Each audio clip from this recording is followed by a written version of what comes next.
Almost every single one of us has experienced what it feels like to be inspired by a role model. Who's yours?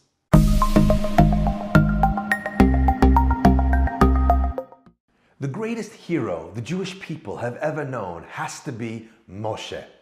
He brings the Jewish people out of Egypt, brings them to the Torah, almost to the precipice of entering the land of Israel itself. But who was it that formed this amazing character? There are two women in Moshe's young life. One who's called Yocheved, his mother, and one called Miriam, his sister. But the Torah, right in the beginning of Shemot, has two different names for them. It calls them Shifra and Pua, respectively. Why are their names changed to Shifra and Pua? Rashi explains that the reason they were given these alternate names is because Yocheved and Miriam were the midwives in Egypt. One of them was called Shifra because she was Mishaperet et Havlad. She would fix the child, shape the child if something had come out incorrectly during the process of birth. Miriam, on the other hand, was called Pua because she would coo to the child, making the kinds of noises we all make when we're holding babies. Poo, poo, coo, coo, whatever it might be. Those two things are crucial in the process of the birth of a child, but are also crucial in the process of raising children and indeed influencing and encouraging people. Mishaperet is when you take a hands-on approach. You fix something about somebody. You push them to do something. Some of us will remember a grandmother that said, get out of bed. The one that forced us to get that first job, didn't give us a choice. And we owe our greatness, we say, years later to them. They pushed us, made us, formed us, fashioned us. But then there's a very different kind of role model. The role model of Pua. One that talks the same language as we do, mimics the sound of our voice, encourages us. When we share our dreams with them, they echo them back to us. Never getting involved, but always being that reassuring voice that carries us from one stage in our lives to the next stage forward. Think back. That teacher that you had, that grandmother or grandfather, father or mother, father-in-law, mother-in-law, whatever it was, the ones that encouraged you to move forward, to do something different, special, bold in your life, were they Shifras or were they Puas? Did they make you or did they encourage you? I think in different times of our lives, those people can sometimes be both. And in different times of our lives, we can sometimes need both. But the interesting thing is that it's not just true about role models and people. It's also true about situations.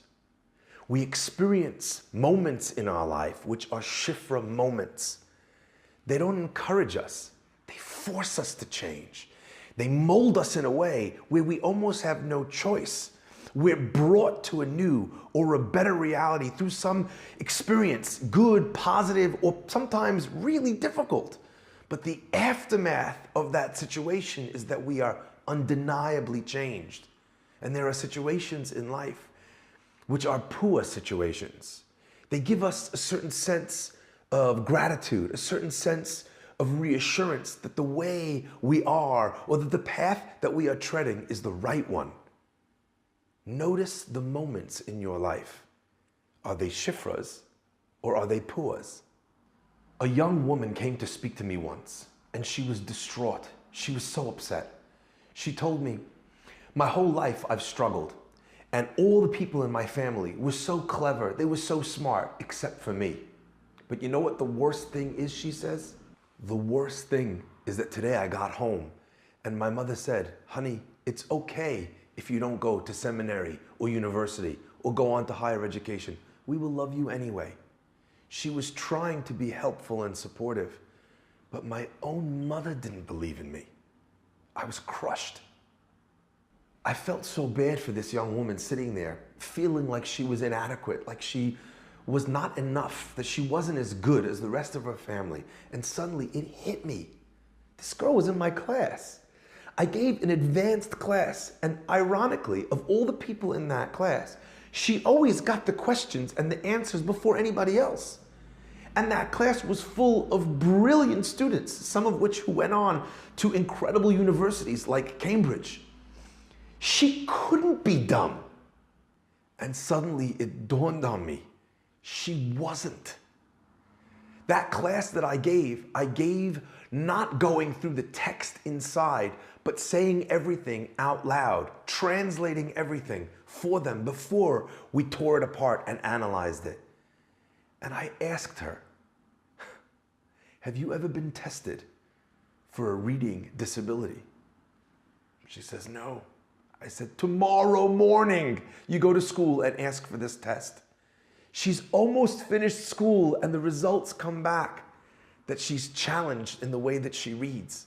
So of course she's not performing. The words are this jumbled mass she needs to figure out before she can even access the ideas. Anything that was said to her where she didn't need to read, she excelled, she was brilliant. She turned her life around almost overnight. That is the difference between what happens when you need a shifra and you get a pua, or when you need a pua and you get a shifra.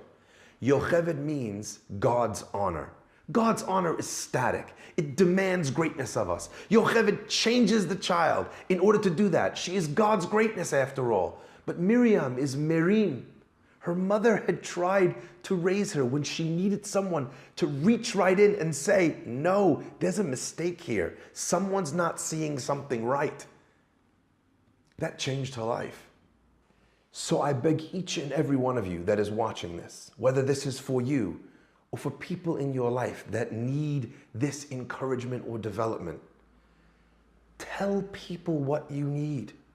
If they're giving you one and you need the other, let them know. Not everyone always knows what's going on inside of you. And if you're the parent or the role model, reach out to your child and say, what do you need from me? Do you need me to be a shifra or a pua? Shabbat shalom.